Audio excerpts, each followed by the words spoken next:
we didn't really talk too much about how well we talked a little bit about what we could cover, but what's been really interesting. Well, how much time do you have now? I guess you've got till what, 9 o'clock? I've played it around an hour and a half to 2 hours for you, Craig. Nice. Well, what really this whole thing is all about you rather than me talking a whole bunch. I'd just love to learn a bit about you. There's a couple of things that really caught my eye about what you do. I think one of them has got to be the balance between the different styles of business. Is you're talking about, you've got the farm, you've got the realtor stuff, you've got this new project, like you say, and I'm sure that family, I guess, is a big part of your life. But absolutely, I think that kind of balance is interesting. I think that makes sense to a lot of people. Is how do you achieve that? But really, we can spend the time talking about whatever you think is important. If I was to tell you what I think is important, then it just becomes what I think already, and I don't learn anything from that. So got it. I was keen to kind of open it up as much as possible to what you think productivity means, what habits you think are important, how you've got to where you're going, where you are now, where you want to go, what you're excited to develop into to get there, all that stuff. Cool. Well, I appreciate you taking the time with me, first of all. Where I'm at and where I'm going are two different places. Where I've come from is definitely another. I think the things that are biggest in my life that have allowed me to separate my business and my life and have a work-life balance that's really suitable for me. It's amazing how it all comes down to schedule. Everything in my life has come down to schedule, and to all my guys that I work with and all my gals that I work with, I'm always talking about their schedule, and I try to run a schedule that's an example for schedules. So I really compartmentalize a lot of my businesses so that I can work on one and then separate it from the others. I've actually got 3 laptops that I work on. So my real estate laptop, my insurance laptop, I've got an iPad, and then I've got a phone, and most of those are, either dead or charging right now because of the week that I've had. I separate my businesses by bank accounts, by computers, and social media devices. And I find that that's a pretty good way to do it, just because if I don't, then I catch myself crossing different business spectrums into each other. I think my life is super simple. I make my life really simple because I can live a better life that way. What's super important for me, I haven't really done a lot of thinking in terms of what this is going to look like, because I figured you had some sort of idea of what you'd like to hear. I guess, can we do a question and answer? Is that going to be okay for you? Yeah, that works. I think that's a good way of doing things. It's been successful so far, but I mean that's a good place to start. Is maybe you could educate me on that separation. That compartmentalizing of different parts of your life. How do you how extreme do you go with things? I guess that's probably more extreme than the average person, is separating it by a laptop and a device. But when did you first learn that needed to happen? And I learned that needed to happen because I realized my bank accounts taught me that needed to happen. I was getting my financials were getting all mixed up, and I realized that all of my businesses were starting to run together. All my profits were starting to fall into the same pool. And in order to grow the businesses effectively, I needed to separate the earnings from each business so I could identify what the profitability was of each business. Yeah. I'm just used to making money and letting it go. And then I decided probably about 15 years ago that I would start to separate bank accounts. So for about the last 15 years, I've had, 5 bank accounts, and I separate the businesses in those bank accounts and have respective credit cards for each of them. It's really allowed me to treat my business like a business, if you will, and then quantify what it's worth in dollars versus just what I think it's worth. And then as each business developed, and as I started to develop teams in each of those business, then I started to get devices around each of those business. In other words, a laptop for each of them, or a PC for each of them. The way I separate my businesses, I do the same thing for all of them, Greg. It's funny. I recruit, I sell, I recruit, I train, and I lead an organization. So for me, it's almost the same conversation with every business. It's listening to what people want. It's finding out what they need. And then it's a solution sale. And that's typically the way it is for whatever business I'm involved in. I find that a really big Mondays, office day, Saturdays an office day, Tuesday, Wednesday, Thursday are generally meeting days, and then Fridays, whatever it takes day. Matter of fact, I think every day is a whatever it takes day, but that's the general rubric that I try to have throughout the course of the day. That's great. So Monday, Saturday office, and is that with the idea of setting up the rest of the week, or is that doing the musts, or is that a combination of everything? Or is it the isolation? I think that's it's a lot of outbound. Monday, it's a lot of outbound. It's conference calling. It's planning out weeks. My week is usually planned out by Friday. I have a little evaluation period where I see where I've been, see where I've gone, see what I'm doing. And then Sunday is where I iron out my weekly plan. And I try to work on a weekly, monthly, quarterly, annual plan, because if I don't, I'm just behind the curve the whole time and I never get caught up. Yeah. I have 4 calendars. It's funny. I got the family calendar that's on the wall downstairs for my wife to look at, so she knows when I'm going to be in town. Yeah. And I use my Google calendar, and I also use my my Outlook calendar, and then I'm also a physical calendar guy. If I write it down, I remember it. Yeah. So I tend to write things down. That way I can remember them. And it's also a great closing technique for when I'm setting appointments, for when I'm asking for people to set their own schedule. When they see my schedule out, it's a really, really passive suggestion method. And without having to say, hey, break out your calendar, I break my calendar out, and then they generally do the same.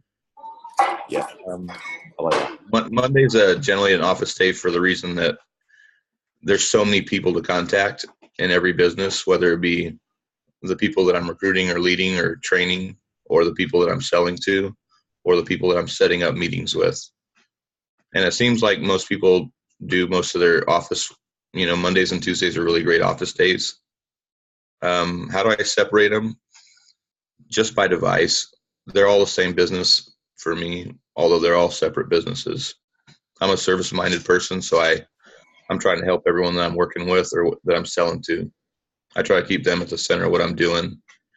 Otherwise, I get caught up in what the money could look like, or what could come from the sale, and I let go of the sales, and I just keep the volume of activity really high.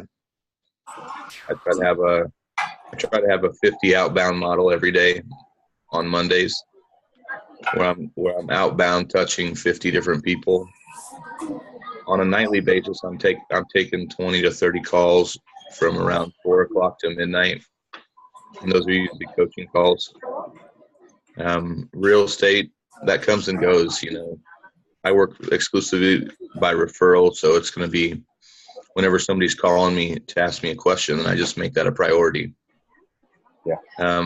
All these businesses are a schedule that I create, so there's an ebb and a flow in the schedule that really goes well when I can say, okay, I'm going to put that away and make this a priority. It's only ever hours at a time that I get to do that with any one of the businesses. How do I separate life and business? How do I find balance? It's the rocks in my life, Craig. You remember the rocks in your life, right? Sure. My rocks are faith, family, friends, career, and it's that order of operation for me. Faith is pretty important to me. Family is really important to me. My friends are really important to me, and then my career is the least important of all those things. So I basically created a bunch of rocks around that. Last night was Friday night date night for my wife and I. That's something that's a non-negotiable in our life. That we take every Friday night to go spend some time with each other, unplug, and be with. I generally spend Saturdays doing a lot of physical, personal things to help myself out. It seems like most of corporate America kind of winds down Friday and then cranks up Monday. So I take advantage to get ahead of the curve on basically Friday, Sunday.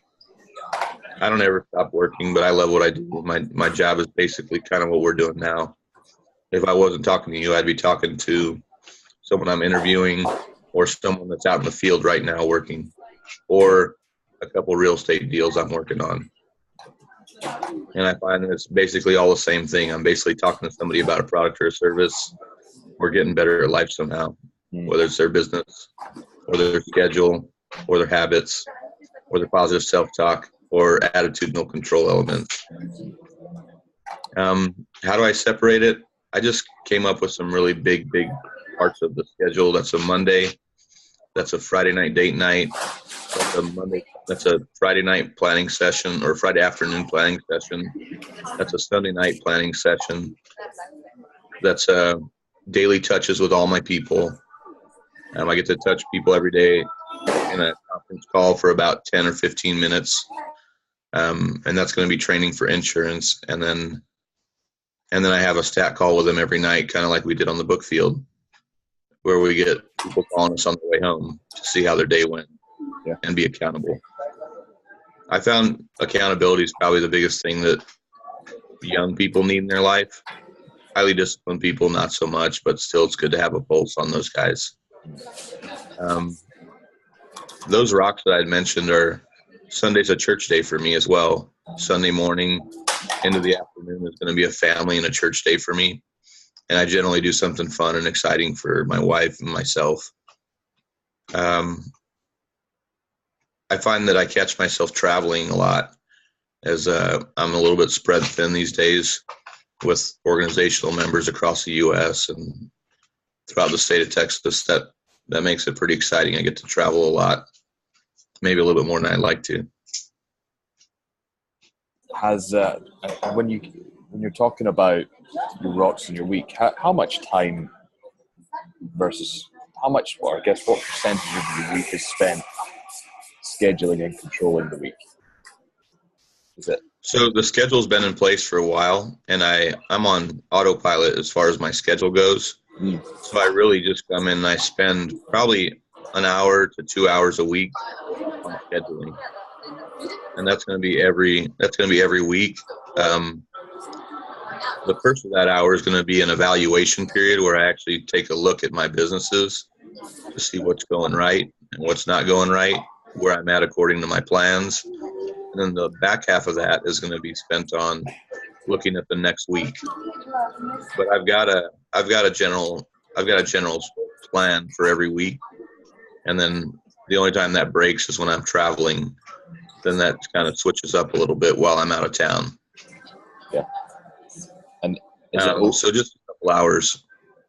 Is it always taking just a couple hours, or is that now that you've got some momentum, you just have to tweak it a couple hours a week and carry on? Yeah, it's a momentum thing. At the end of every year, I basically pull all my financials together and all my goals, and I find that it's time to evaluate. And I spend a weekend on it. Usually a project.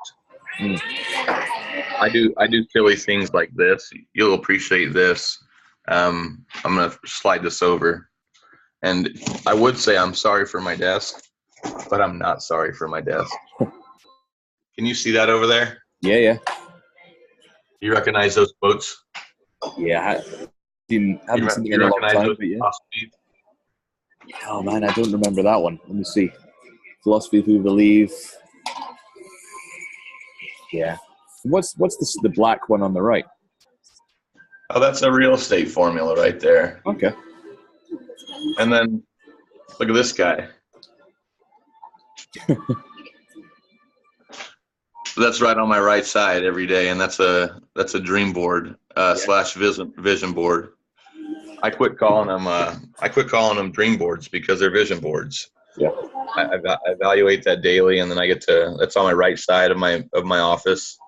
So it's always on my mind every time I look to the right. Yeah. What's cool is that's a 2-year-old board, and I think I have 95% of the things on that board accomplished. Really? That was looking out to 10 years, and all these dots that you see in Texas and in the region, Yeah. are dots for different businesses that have already been accomplished. In other words, team members is what those are right there. So that's really neat for me to be able to say, it's time to redo my vision board, another weekend project. Yeah. Is when you're if you're explaining to somebody how to achieve something like that, do you think it's as simple as getting super clear on what that vision looks like and just going after it, or do you think there's a lot more to it? Do you think that's just one tool that you use? Well, if you notice, mine's gotten really detailed, but when you start out, it's not quite like this. If you look at the left side of this board, it's all personal, and then in the middle, it's going to be personal, professional connectivity, and on the far right side, it's all professional stuff. And I do that for the reason of I just find that that's really good way to do it for me. It's really identifying those those elemental parts of your life that mean the most to you, non-negotiables in your life, and then filling up your cup with the smaller rocks, more like the controllables that are going to lead you to those bigger rocks. So I find that's really, really a massive part of what I'm doing. I didn't always do that. I didn't always do that, but Yvette Keister, a book girl, a consultant with Southwestern, is a girl who got me to start doing that. And I never worked with her, but she was a friend of mine. And I just really liked, how productive she was and how on point she was with her personal and her professional life. So I started doing that. I think I'm probably at like 5 or 10 years now. Really? And I guess, is it evolved? What's that? Yeah, I'm closer to 10 on those vision boards. Yeah. Is it something that's evolved, or is that a simple thing you implemented 10 years ago and it's just allowed you to get that momentum? Always be growing, brother. It's evolved. Every part of my life has been an evolution. If you'd have met me 10 years ago, you'd have probably thought, who's this hack? It certainly probably wouldn't have been the productive one. Yeah. I say 10. It's more like 18 now, 18 altogether, because I started my business right out of high school. What was your first business? My first business, gosh, it goes before high school. Yeah. My first business was a custom harvesting business as an elementary, middle school, high school guy. Yeah. And that was one business. And then I got involved with, everyone knows Amway. I got involved with Amway for a little while, but I didn't quite have the mentorship I was looking for. And then I kind of kept a custom hauling and harvest business alive. It was a great opportunity to make some money for nothing. I would say that when I really got involved in business and made that a sustainable business was 19. I got into real estate investing, and I haven't looked back since. I've been in real estate investing since then, and it's pretty neat to be able to say that I've been a part of 400 or 500 different transactions over that period, and all of them were basically deals that I took from the ground up, and each one of them was different. I lived at a hotel in Hot Spring when I was in college that I ended up running and selling. That was while I was selling books. Tell us about that. What did you learn from that experience? I think there's one line that really defines that experience, even though I lived there for 7 years, and that it's now is your time to win. I read that in the David Dean book. I lived at this hot spring in a hotel on the Rio Grande in New Mexico while I was going to school at New Mexico State. And I met a brilliant mentor who was a former economist who retired, made a ton of money in the stock market. He was a UT guy, University of Texas guy. And the guy he was almost a billionaire. He was a multimillionaire, but he really was big on balance and enjoying life. So he let the money go. He was sort of an angel investor for me. He got me into that hot spring. and then we became partners, and I gained percentage partnership. I was really kind of like a slacker as a college kid. I didn't try my best at anything unless it was a competitive sport. And that experience taught me that if you make the most of every experience that you're in, nothing's ever going to get by you that you really want. If you make the most of every situation that you're in, nothing that you ever want is going to really get by you. And I didn't make the most of that situation. I ended up having to sell a dream property, a resort, for a couple $1,000,000. I mean, the 2% that I made on the deal was pretty awesome, but comparatively, the property would have been a lot sweeter. So I learned that every single interaction I have is a possibility for a great relationship, a great business relationship, and to make the very most of each of those relationships. That was the biggest lesson I got out of that one. Yeah. And talking about business relationships, I've spoken to people about this before, and when I've seen it done really bad, well, when I think I've seen it done really badly is when people view people as dollar signs, and they think, how can I use this person here and now? And I've heard other people say, you know what, if you treat everyone well and you learn them and you figure out where there might be an overlap, you're much more likely to have a lot more success, because it's going to be a long-term relationship, a deeper relationship, a bigger, better business. But where do you land on that whole thing? I'm not sure if I'm understanding what you're asking, but I think I do. I guess when it comes to relationships, so when it comes to people, when it comes to business only lasts as long as a relationship. So with that being said, I'm more relationship focused than I am business focused. It's way more important for me to have a great relationship with somebody, because, you know, I build great people, and those people go on to build great businesses. And I find that the relationships that I have with people is very much which led me to where I'm at now in all my businesses. It's the affiliation and the association with great people who are like-minded, highly disciplined, high-character individuals. So I focus on surrounding myself with great people, and everybody I associate with ends up being a business partner eventually, if our visions and our goals tie together in some way, shape, or form. Most of us have similar goals and visions, at least on one level or another. I'm a vision recruiter, not a need-based recruiter. So I'm always casting a vision and then letting people find their spot in the vision, or tying their personal goal to one of my personal goals, or their organizational goal to one of my organizational goals. If there's no tie, it's just a matter of time. Like-minded people, likes, like-minded people, like-minded people. Yeah. So eventually there's something that we'll be able to come together on, whether it be a small piece here or a consultation there, or a synergy between our businesses, or a vertical that can be created in their business that's also one of mine. People are the name of the game, Craig. You know that. Yeah. People are everything in my business. They're actually the main thing. I build people, and that's the nature of my business. Yeah. That's why I have business partners all over the world. And it seems like your businesses, like I say, are pretty different from each other, and they're tied together by people.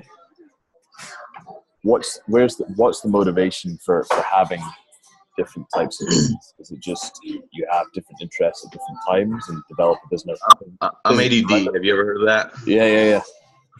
So I'm in school, I was the kid that got in trouble for talking too much and playing around. I was never really challenged academically ever in my whole life. It makes sense if I read it and I write it down, and I can internalize it pretty well. So the tie-in between all my businesses is not that they're related or not related. It's the people. It's the varied type of people that I work with. I work with some people that are really great technically and really great organizationally, and I work with some people that are really great motivationally and really great in that way. So it depends on what the fit is for them. My businesses are super related, believe it or not. I only deal with the type of people that we are, Craig. At this point in my life, I've cut out the 80% of the people out there that are not adding a ton of value, that not trust, admire, respect. If you don't fit that category, we're probably not talking. I'm involved in nonprofits as well, but all my businesses are related because I'm dealing with people and I'm trying to get people to the next level, whether it be my own personal life, the professional or personal lives of the people I work with. The reason I decided to partner up with you today is because this is a project you're really passionate about, which happens to be a great thing for a lot of people. That's what brought me to this little screen right here and these couple hours that we're spending together. Yeah. I think that's become more obvious to me in the last, since leaving books, is the value of surrounding yourself with like-minded people and people that are excited about living and moving forward and growing and all these things. And what a drain it can be surrounding yourself with people that aren't like that. Sorry about that. Yeah, that's exactly right. I find that makes life so much better when you got great people around you. It was 3 years ago. It was the time I left Southwestern real estate. So when I left Southwestern the third time, I finally decided that I was going to quit pandering to the 80%. I've always considered myself above average, and I always knew that I wanted to be above average, so I had to quit hanging out with average people. And if they were not top caliber, there was really nothing that I could get from them, nor was any value that I could really add that would make a big difference, because if you're not in that top 20%, it's only because you've chosen not to be. It's only because you've chosen not to be. So just looking for the people like me that want to have a great life, make a difference in others' lives. Typically a lot of people that I work with want to make a lot of money. I'm over that part of my life. I've got some money now, so all of a sudden it's become way less important. And do you, when moving those people that aren't a good fit out of your life, was that a tough process, or does it just become a no-brainer where you go, this person doesn't fit anymore, see you later? Or was there some really close friends that had to go? It was both. It was like, it was friends and family. And I had the pleasure of working with, 1,000 people over the course of my Southwestern career. So to have a lot of those people that looked up to you and respected you, but just weren't doing the things that they said they would do, or doing the things that it would take to be great in their own personal right. It was a necessity. And because it was a necessity, it became a no-brainer. And the catalyzing factor for me was I got married, and my organization changed from an organizational business, that organization and respective business, to the one that I'm guiding at home. I feel like that was the most important organization in my life. So I refigured my priority set around my personal organization of my wife and my unborn child. And everything else operates second to that. Yeah, it's the kind of big rocks, and I guess being really super self-aware about what you want your life to be and be about. Yeah, I think that. Go ahead. No, I was just going to say, self-awareness was the thing I was going to ask about. Is that something you think about and you think is important? And do you notice? I notice a spectrum of people that are super self-aware. They know what they're great at, what they're bad at. I know that I see a bunch of people also that just, I don't know what they see in themselves, but it's not what everyone else sees. So I'm curious if you have always had self-awareness, value it, and tried to develop it. I think I unconsciously developed self-awareness. I always thought of myself in a certain light, and it only became a reality to me that wasn't the light that everyone else thought of me when I got into leadership about 10 years ago, when I got to see what other people thought of me versus what I thought of me. And then I realized I had to bring that dichotomy together in my personality to be the best version of me. The separation between what people think I am versus what I think I am. And, nothing like $500,000 closing situations to help you understand a little bit more about yourself in an outbound sales environment. It's been a process. I'm still becoming more and more self-aware every day, but I can tell you what I'm good at and I can tell you what I'm bad at. And I don't mess with the things I'm bad at. I get people to do those for me, or with me is the way to say it. I get people that are better at those things to do them. And then I always try to find complementary relationships to get into. Self-awareness is big. You can't really lead people effectively if you're not self-aware. Maybe you can go into that a little bit deeper. Or a decade ago, when you started leadership and you noticed that there was a disconnect between how you saw yourself and how everyone else saw yourself. What was the difference? So I was a crazy kid. I definitely had a lot of spunk and a lot of energy. And I always viewed myself as someone that was going to do great things. And when it came right down to it, I think everyone viewed me as a crazy guy that had a lot of potential, but just that. That's sort of what people viewed me as. And to this day, a lot of people still do, especially from my hometown that hasn't encountered me since I was an 18 or 19-year-old man. So it's fun to go back into that realm and then talk to people in the business ring, and they're like, aren't you that kid? I think it was just hearing what other people were saying about me, hearing what others would say and what others were thinking about me in third-party testimonials or direct interviews with people when, I'd say this and then someone would turn around and say, what about this? And what about this? And I think I saw the way that most of what I was thinking wasn't matching up with what other people were thinking. And I realized I needed to bring that together. Yeah, that makes sense. And when you're working with with the teams that you have and people that you work with, is that something you try and help them understand? Are they crediting them with being really self-aware and the value of that, or if they're not so self-aware, helping them bridge that gap? Is that a value you try and help them with? So I'm big on Socratic questioning, asking them what they think, because it gives me a depiction of where they're at personally and professionally. I'm always trying to work on people's paradigm. I catch myself working on paradigm more than anything else out there, Craig. It's more paradigm issue than it is discipline issue with the people I associate with. It's that they've been taught their whole life and brainwashed by our society and Western civilization to go work, go study, go do what people tell you to do, go work for the man or a company your whole life, and, basically fall into that status quo. And I find that the paradigm of most people is broken. It's a flawed paradigm. They feel like they have to versus get to. They feel like they need to versus can do. It's a paradigm issue. It's not a problem with the way they act, the way they are. It's more about the way they think and what they view as their reality. What Southwestern taught me probably more than anything is that I create my own reality. I've seen a lot of people that are delusional, for lack of better terms, go on and create that delusion and make it a reality.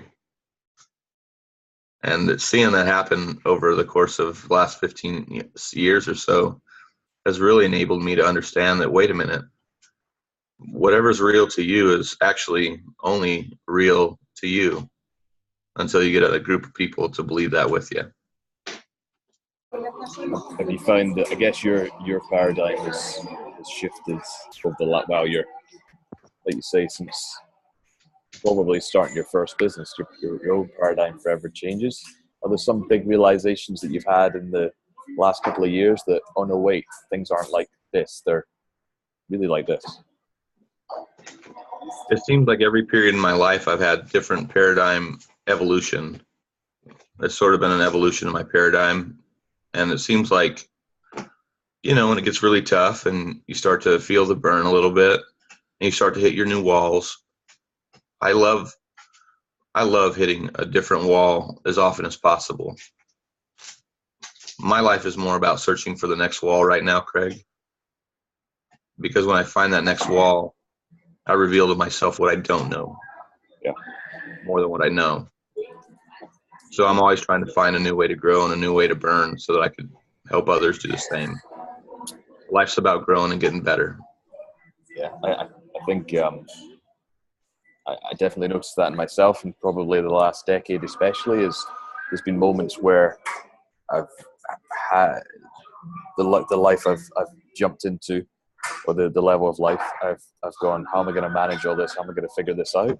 And you do, because you give up on some things and you start doing other things, and then years go by or months go by, and the new level arrives, and you have to do the same thing, and you go, well, that's easy. That's second nature now. That's habit.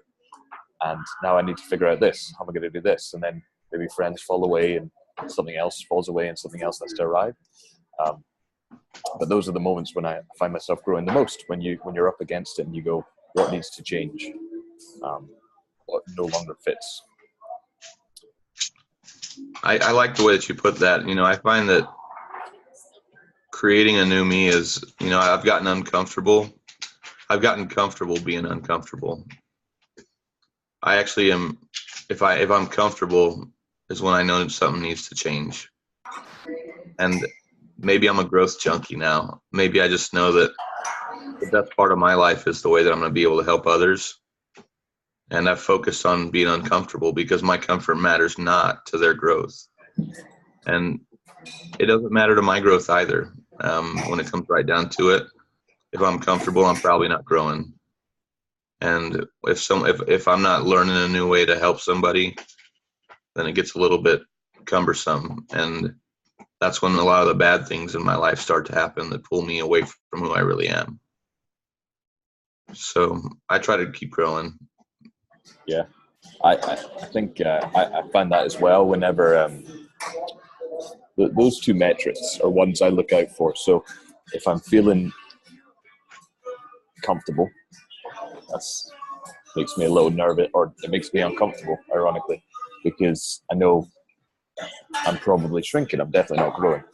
And then the other one I look out for, the red flag, is, does this feel like me? Do I feel like I have to act in order, I have to act and pretend to be something other than myself to do this? And or that applies to people as well, right? Is when I'm around this person, do I feel I can be fully myself, or do I have to tweak it and adjust it and limit it? And that those are all kind of indicators for me of it's probably not something I should be doing. I get it. I get it. That makes sense. Yeah. I find that's the same for me. Yeah. And I think I had an interesting conversation with someone this morning, and they were trying to figure out entrepreneurship. They said to me, a true entrepreneur is never happy when he arrives, because he was never really meant to arrive. It was always just something else after something else. The entrepreneur that focuses too much is about the living on the beach at the end of his 5-year career, and he's made his millions. That's probably not a true entrepreneur. That's probably not the character that we recognize as entrepreneur. You know what I think of when I think of entrepreneurship, because I'm definitely an entrepreneur. It's like riding into town on a lion. That's what entrepreneurship is. And then, when you're there and you're in the room, or you're on the street and you're on your lion, the real question is like, how the heck did I get on this lion? And how am I going to stay on this lion? I find that that's a better way to think of entrepreneurship, because once your business gets going well, and if you're really growing the business aggressively, it can be a lion for you. Everyone's like, man, look at that guy on his lion. That's so cool. That's sexy. That's awesome. And then the guy on the lion is actually like, holy shit, I'm on a lion. I got to do whatever I can to stay on this lion, or this lion's going to tear me apart. And I find that that's what entrepreneurship is to me, is like riding a lion. And you can tell when an entrepreneur is doing it right when they understand that part of business. And they're humble enough to realize that at any moment that business can just come crashing down on their head. Or that lion, the business, can eat them alive. Yeah. Because you respect all the little things that got you there. And yeah, I like that. And what about the future then? If you're talking about growth, when 10 years ago, when you're working on your vision boards, it must have taken effort to try and imagine yourself in the place you are now, right? You know, I didn't think I'd be where I'm at now. Honestly, Craig. I thought I'd be in a more of a real estate style business where it was dominated by just real estate. But I think what's happened over the course of the years, when I identified the things that were most important to me, my faith, my family, my friends, and my career, my life started working accordingly. And, you know, I've been put on this planet to help others grow and to help others and, you know, develop skill sets that aren't normal for people, and then fix broken paradigms, educate people. I totally thought this was going to be like a 1 to 10 man shop. And I was going to be a guy in an edifice with, you know, maybe a 1 to 10 to 20 person facility where I'm running a business. But when I realized that I am my business and the people that I work with are their business and my job is to grow their business, then I really, it freed me up to so much more, because people are my business, Craig. I'm blessed to be associated with over 100 business partners. And that's pretty awesome to have 100 of your favorite people in your business or be affiliated with in business. 10 years ago, I had no idea of where I'd be today. I'm living in an area I thought that I would never live in my life. And I came here for a business opportunity, and then instead of leaving like I thought of, because my family was more important and my faith was more important, I've let my business fall off the radar in some ways so that I could help my wife and my life grow in ways that it wouldn't otherwise. Back in 2013, I got into supplemental insurance with David Dean and Associates with Cigna. And then I had recruited the girl that I married today in Southwestern. I recruited her, but I didn't date her while we were working together. I had her go back and sell after I stopped my summer. But when I finally got to the point where she was done selling books and I was done selling books, and I knew that I was going to marry this girl, I literally let my business go. I just let it go. I took 4 months to build a building with a bunch of homeless boys to teach them some life skills. And I also just throttled my business completely back, all the way back, because I had to meet my wife where she was at in her life. And that was a bigger part of what my life was going to look like moving forward, was being joined to her.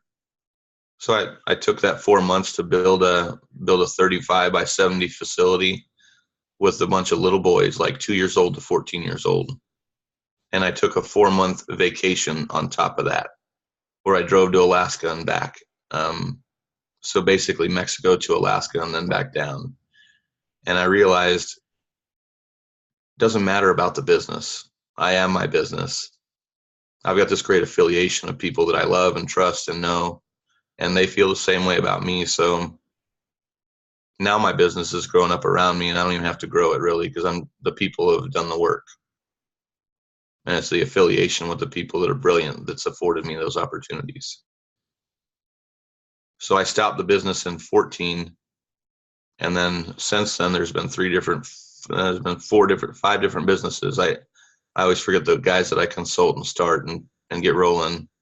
There's been 5, and I think I'm at number 6 right now, as far as number of businesses that I've started from the ground up with somebody I know, love, and trust, or my own businesses. And it's just what we do. It's no big deal. I don't really know anything else. I'm good at that, so I may as well stay in that realm and help others get where they're going. How important, I guess, did that 4 months or 8 months allow you to reset, to interrupt where you were going, and or did you just get back on to what you knew best, or did you get to kind of go, where have I been? Like you say, you're going to spend that weekend really redefining your schedule and what it needs to be. Did that extended period of time allow you to do that in a deeper way? That extended period of time allowed me to focus on what was really important to me, to identify the priorities that were the most important elements in my life. And I had always had the idea of those rocks since it was exposed to me in 2002, but it really revealed to me what those rocks were and what they look like. And you know, when your priorities are right, decisions are easy. When priorities are right, your decisions are easy. So it really helped me understand my priority set like I had never understood before. And it also helped me understand the network I was a part of, the skill set that I was afforded through my 10 years of Southwestern book sales. And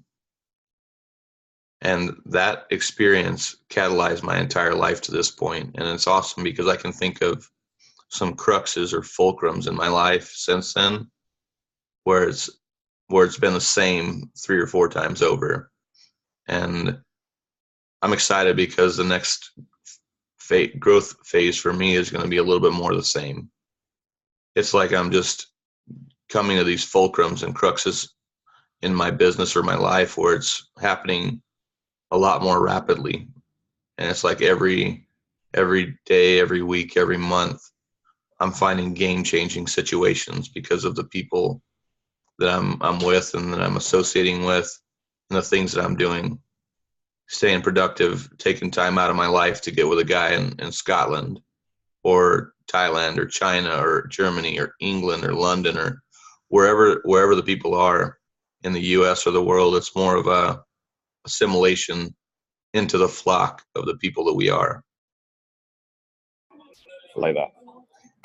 And I was going to ask about habits. So schedule being a rock habit, and finding great people and surrounding yourself with them. What other habits do you really hold close to yourself? Like what are some really important habits for you? You know, it's going to sound a little cliche coming from where we come from, Craig. I might run through about 10 or 15 of them with you. Popping out of bed's a big thing. I popped out of bed this morning, and then I've been kind of rolling since then. But I'm really tired, Craig. I've had a tough week, but that's okay. I'm used to it. Cold showers on big days is something I still do. I'm not talking about a big day because every day is a big day. I'm talking about those monumental days where I've got 25 people to see and 4 places to be. Something that seems sort of impossible. That way, at least I got that one head start going on. Instead of that 5-minute or 20-minute shower or 15-minute shower, it's a 3-minute or a 5-minute shower. It cranks the volume. A morning ritual is really important to me. You know, for me, it's become get out of bed, and no matter what time I get out of bed, it's to go over to my wife's side of the bed and kiss her on the cheek and tell her I love her, and get a little workout in and get a little spiritual time out in and do some positive reading. And that's a morning ritual that's pretty non-negotiable. Either get a fruit shake or a vegetable shake or a coffee. Those are pretty big parts of my morning as well, usually. Sometimes I just skip that because I don't have time for it. But that's going to be pretty big. And then staying busy at, between 8 and 12 hours a day is something that happens to me regardless. Because if it's not one thing, it's another thing. And if it's not another thing, it's a person that I'm rotating between all day long until about 11 or 12 at night.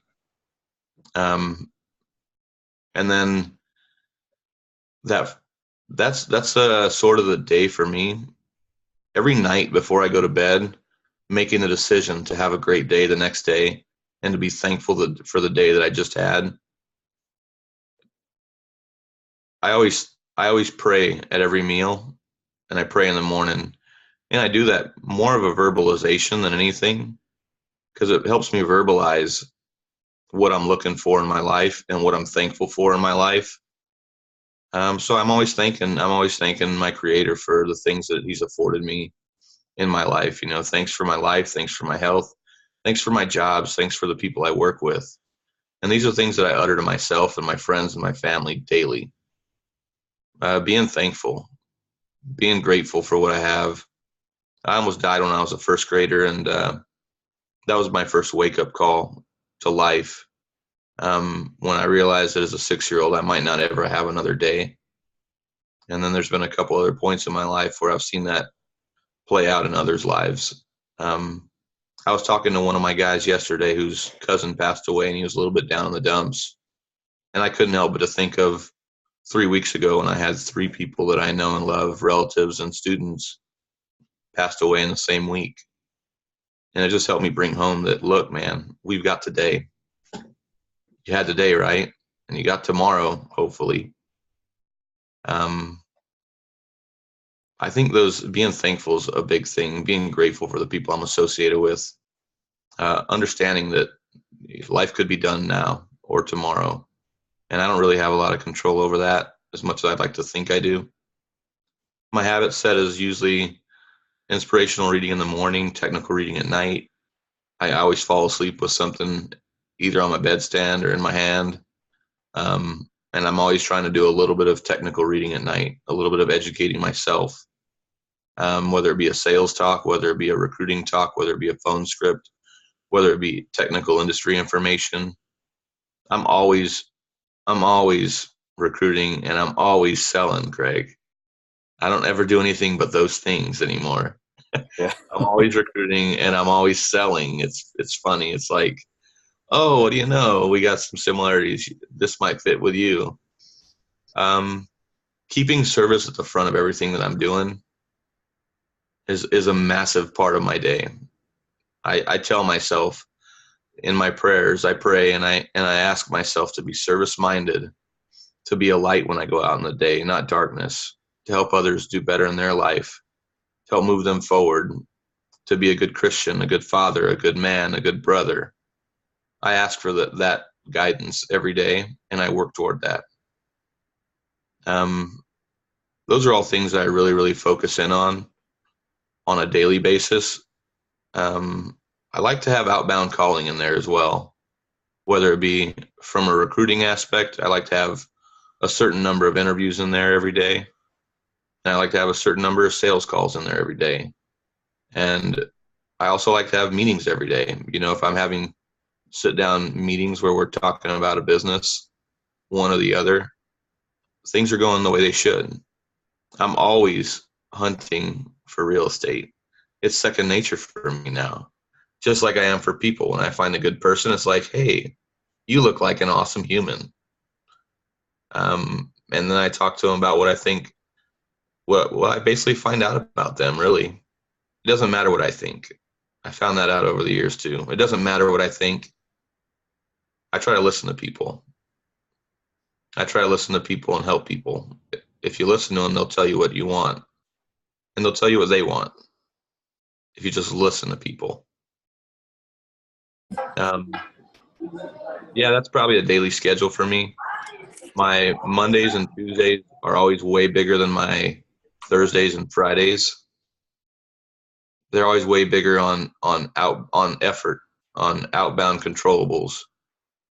The reason that my Thursdays and Fridays and Saturdays are always a lot slower in that regard is because I've already got the week set up. I've already got stuff going on that disallows me time to do that controllable outbound calling or recruiting, and then I've got the whole nightly thing from like 4 o'clock to midnight going on, where I get to take calls every day from people all over the world, where we're basically working through whatever it is they're working on, personally or professionally or otherwise. If the person's right, the world's right. So I always try to get the person right. I like that. And when you're scheduling your time, so that Monday, Tuesday time, you're filling the week, are you, how conscious are you of what you're filling your time with? or is it just a case of, you know what, I just want to be moving something forward all the time? I would say that if you look at the big picture, I'm probably ultra conscious. I'm not just dealing with one business, I'm dealing with multiple businesses. So for me to make the most of that and make all of them continue to operate in a way that makes sense, from a profitability stance, you got to have irons in the fire every week. It's a consistency. It's consistent effort over the long haul that helps any business do well. So there's got to be something in the fire. Otherwise, that fire dies. I'm ultra conscious about that. When I say ultra conscious, I mean, I got the conference call in the morning that I usually do right after shower time or right after coffee time, from 7 o'clock to 7 to 7:30 or 7 to 7:20, where I'm doing a little bit of coaching, and that's a coaching piece around attitude, motivation, or one technical issue, but typically it's attitude and motivation. And that's going to be for my insurance team. And then I've got another insurance-based business that my 8 o'clock to 10 o'clock is going to be spent on no matter what on Monday morning, maybe even 8 o'clock to noon. And then the days that I'm a little bit behind, it'll be more like 8 o'clock to 1 o'clock. And then real estate's something I'm always doing, Craig. I never let go of real estate. I love real estate so much, and I know so much about real estate after 36 years in the business. I grew up in a real estate family where we build, and I'm working on a development. I'm working on a land grab. I'm working on a couple commercial deals, a couple residential deals. I never let it go. That's like second nature for me. I'm always hunting. I'm always trying to make that deal. And then same way with trying to keep people and their situations the center of what I do. This business ACN is coming into play that's really afforded me an opportunity to serve others in ways that I never thought I would. That's as an energy broker. I'm spending time on one of those things every day. I'm spending time on all of those things every day, I think is more like it. My wife gets to hear me have some conversations every day. It's kind of funny. She knows people pretty well, sometimes better than they do. And I guess what I was going to ask about is your other half in your family. Is a lot of I'm 30 this year, and so a lot of my friends are now at the stage where they're either married or thinking about getting married and starting a family. And I find, congratulations. Yeah, I think this funny thing seems to be happening where the ones that are really built to last are like-minded, not only in what they have in common and what they think about life, but their goals and their aspirations. And I find that I've actually got a couple of friends who have been married for 5 years and now their marriages are ending. And it seems like the reason wasn't the people, it's just that their lives started to go in different directions because they were meant to. So a lot of the characters that are in this Productivity Hacks group, for example, are 18 to 25. So they probably haven't come across this part of life yet about finding another half. But have you got any advice for these guys and girls who are looking for the one person who they're going to live the rest of their life with? Absolutely. Get yourself right, and then you'll attract the person you want to be with. If you get yourself right and you focus on being the best version of you, only then is that union going to be afforded to yourself. You know, when I got to the point where I was starting to figure a couple things out, it allowed me to attract the type of wife that I wanted to be with. And it wasn't until I became the person that I'm becoming that I found my wife. And if I wasn't that person that I am becoming, I'd have never been afforded the opportunity to be with my wife, nor would I have been able to recruit her to sell books. It's funny. I tell my other half, we've been together just over a year, but we actually met back in 2013, And I think she believes me, but I joke that when we first met, I said to myself, well, one day I'd love to be with a girl like that. But at the time, I just didn't have the belief that, or I didn't feel I was at the same level to be able to be one half of that whole. And I think a year ago, I probably did, and that was the difference. I felt confident in my own ability, in myself, to be able to be with a girl like that. You know, I couldn't have even attracted my wife enough in recruiting or otherwise, but when I met her, I knew I was going to marry her. Yeah. It was like, okay, well, now I got the girl. Now I just got to find a way to get her. And then it was still a self-improvement process on the way to get there. And I haven't arrived yet, obviously, but the reality is she would hate me 10 years ago. She would have hated the person I was 10 years ago. And, you know, now we're inseparable, and she'll be with me the rest of our lives. And it's because who we're becoming. So for these 18 to 25-year-olds that are thinking about that or aspire to that, it's simple. Go become the best version of you, and that'll allow you to attract the type of person you want to be around the rest of your life. It's simple. Not easy, but simple. Yeah, I was going to say, not easy, but simple. I like it. Okay, well, what I want to ask about, and maybe this is where we can finish up, but your future and your goals for yourself, the goals for the people around about you, how you figure out those goals, and your attitude going forward on business and life. A lot of questions. I love your loaded questions. It's like, which question do I answer, and which one do I answer first? Well, yeah, because everyone does it, right? Is they go, well, which one is most important to me, and you just throw that one out. So, beginning with the end in mind. I'm involved in nonprofits, and the nonprofits that I'm involved in, I'm part of a wonderful legacy of people that have created an environment of support and nurture and education and development. My great-grandmother's home is a homeless shelter for battered women and children that's been around for 25 years. I'm involved in running that. I'll be more involved in running that moving forward. Another one of my family members has developed a place called the Opportunity Center, where we've eliminated homelessness in El Paso, Texas. It's a 1 million person metropolis next to a 2 million person metropolis on the border of Texas and Mexico, and it's the only place in the country of the United States that there's no homeless problem. Only place over 1 million that there's no homeless problem.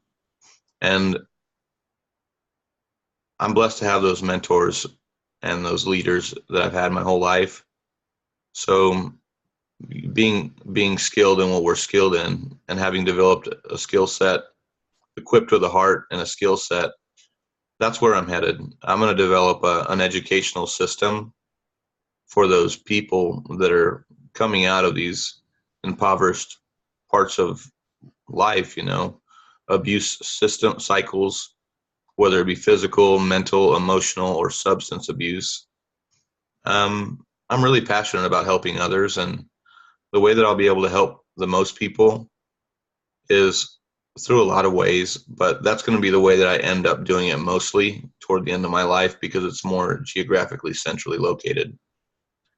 For the short term, I'm going to continue to build my real estate portfolio. I'm going to help my buddies get their businesses, get their homes, their first or second homes, make really sound real estate investments that they make 15 to 20 to 50 to 70 to 100% on. And I'm going to help them with that, because I know what they don't know. And if I'm negotiating against somebody in real estate, they're probably going to lose. Right now I'm blessed and I'm fortunate, but as a 36-year-old man, I'm batting 1,000. I've never made a bad real estate investment.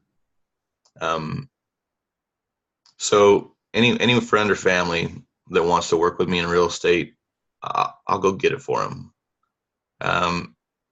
Anybody that wants to work with me in insurance, I'll teach them how to sell a lot of insurance and then set themselves up for retirement in 5 to 10 years so they can go live the life that they want to live versus the life they have to live. And I'm developing my skill set around organizational development and leadership. with my family heritage business. In the next couple of years, we'll be breaking the company record. I'm affiliated with Chris Samuels and Rob Alkema of the Altitude Business Group, who are just phenomenal characters. Chris Samuels is my favorite mentor, and he's the guy that recruited me to sell books in 2001. Matter of fact, it was 2000 that he recruited me, and it was 2002 that I sold books. But it was about making that promise and keeping it. What I'm helping people do these days is keeping the promises to themselves that they make for what they want in their life. I'm helping grow companies of my friends and my family. I'm helping grow those businesses and scale those businesses and formulate exit strategies for those businesses or legacy plans. Those are the things that I'm really involved in now. The day-to-day insurance is pretty hyper-intensive labor-wise, but it's mostly just talking to people and showing people. It's showing and then helping them process, and showing and helping them process, and showing and helping them process. It's teaching them how to recruit. It's teaching them how to sell. It's teaching them how to lead. It's teaching them how to train. All those things are helping me get better at what it is I'm going to be doing. And it's going to be an educational system that's more practically based around life skills versus academics. You know, like how to live a good life and how to wake up early in the morning and love your life for what it is. How to add value to others' lives. How to grow things, how to build things, how to develop others. How to be that light that goes out in the day and makes a difference in whatever it is that you do. That's what I'm focused on. And that's where I'm going. I'm not stopping. I'll stop when I'm dead, and I'll sleep when I'm dead too. Till then, it'll probably be a 4 to 6 hour, 4 to 8 hour nightly rest for me. And when I'm dead, hopefully somebody remembers me for it. But it doesn't really matter, because what matters most is that my wife and my friends are living the life that they want to live versus the life they have to live. Maybe that answers that question. It does, yeah. I like that answer. Living the life they want to live rather than living the life they feel they have to. It's a good line. Yeah, man, you seem like a pretty sharp guy, Craig. Did we meet in Southwestern? I know, but I sold, what years? 2008 to 2011. When was your last year? So I sold 2002 to 2013, and I left the business in 2004, and then I left the business, and I came back in 05, and I left the business again 07, 08, but came back in 09. Yeah. And then I left the business and came back to Southwestern Real Estate. You know, it's a little trend there. It's the people that I'm associated with that really, really got me excited. Yeah. I think I'm done with my Southwestern affiliation, though. And now it's just working with the 5,000 or 10,000 book people that I know. Yeah. No, I'm sure after that amount of time. How did you decide that you were finished with Southwestern? I think Southwestern decided for me. Yep. I think they decided for me. I decided I was finished because you don't need to sell books door to door to make a living. And I fell in love with the idea of growing others and developing with others and doing something extremely challenging. I used to call it going out and doing the impossible every summer. Yeah. That's what I got excited about, going out and doing the impossible and doing it really well. Yeah. I decided I was done with Southwestern when I moved my life and my wife after spending 10 years recruiting and training book kids, selling books, and then recruiting and training. I decided that when Southwestern was more willing to invest in someone that had never sold books than they were in me, that I should probably find a different company affiliation. Yeah. When I had companies knocking down my door to pay me 6 figures a year, when Southwestern was like, you can make as much as you want to make as long as you go make it, I realized that, okay, maybe I should just start to affiliate and associate with some of these businesses that are willing to pay me for what I'm worth versus letting me decide what I'm worth. Yeah. And that was that whole period in my life of that decision making process really happened on my first year of marriage, Craig. I've only been married for 2 years and a couple months. Feels like it's been, eons, but it was that first year of marriage where I realized my organization that mattered most to me had nothing to do with the business I was involved in. It had to do with my wife, and then everything else came from that organization. So I needed to do more for my wife and more for my life than my business. That's when I made a decision. Yeah. Yeah, I can relate to that. I'm not married just yet, but my other half has been great for extending my self-awareness, I guess. Probably pointing some stuff out to me in the best way of just like, why do you, and just asking great questions of why do you do this? And the organization I work for now is, it's at that end of, when you know, it's probably time to go with the organization you're with. But she's been great at asking the questions of like, why are you doing it? Why are you being asked to do that? Why are you doing this? I don't have a good reason anymore. Yeah, my wife is wise beyond her years as well. Luckily, she's a little bit younger than me. Yeah. Cool. But no, I appreciate. I have to. Unfortunately, I have to shoot in the next couple of minutes. But I've got no biggie. I've got 10 pages of scrappy notes here, and you've given me a lot to work with, and taught me a lot in the last hour or so. Great questions, Craig. I'm excited to get to know you someday a little bit better than just the video conference. Yeah. And then whenever my partner moves, I want him to give you a presentation on our opportunity. It can be a part-time or a full-time thing, but the premise is it's an energy broker business. Yeah. Where you can save money on your cell phone, your internet, your electricity, your home security. And then also there's a payment system element to it. It's a way you make money on your own bills. Not just save money, but make money on your own bills. And then anybody you get involved, the same thing. And I find it's a really good way for my guys to reduce overhead. Yeah. And then people like us to help other people do the same. Yeah. And I guess it works outside the US? Yeah, we're in 35 countries going on, and Scotland's one of them. Is there anyone in Scotland that already works for the organization? Absolutely. Yeah. Absolutely. I don't even know him, but I know you. You know he exists. That's cool. Yep.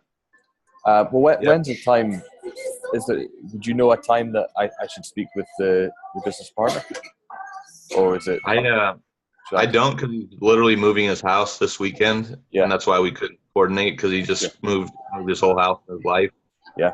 And I wanted him to do it with me because I've only been involved in this business for 3 months now, but it's a no-brainer in every accord. Yeah.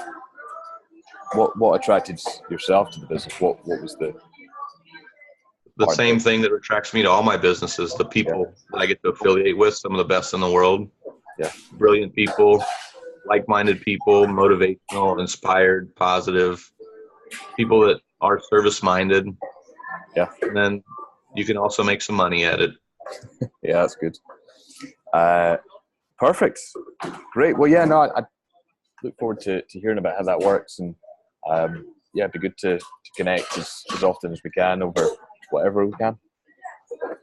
Yeah, I'll definitely start adding some. I've already got a bunch of people from my Facebook onto your Facebook page, but I'll start getting my team members and insurance to get on there because there's good content. Good. The group's been going well. I think we're at 530. We've doubled in the last month, so we should be at about 1,000 members by the end of March. Agreed. Yeah. Agreed. Yeah, I'm excited. It seems like a great idea. I'm about it. Good work, Greg. Appreciate that. Is there Excellent. anything I can do to help you out? Can you think of anything I can do to help you out, Greg? Well, that's more than enough. You've given me so far. Is you've given me a lot of content, a lot of stuff I can use, and I think it's valuable stuff that will make sense to the men and women, guys and girls that are in the group. And yeah, if there's anyone you know that would connect with the ideas that we're sharing, you're welcome to join. Add them to the group. Yeah, benefit them. Cool. I've definitely. I think I've seen 15 to 20 in my Facebook following hop on board there. So Oh, cool. there's probably more, but I don't track it like you do. Yeah, no worries.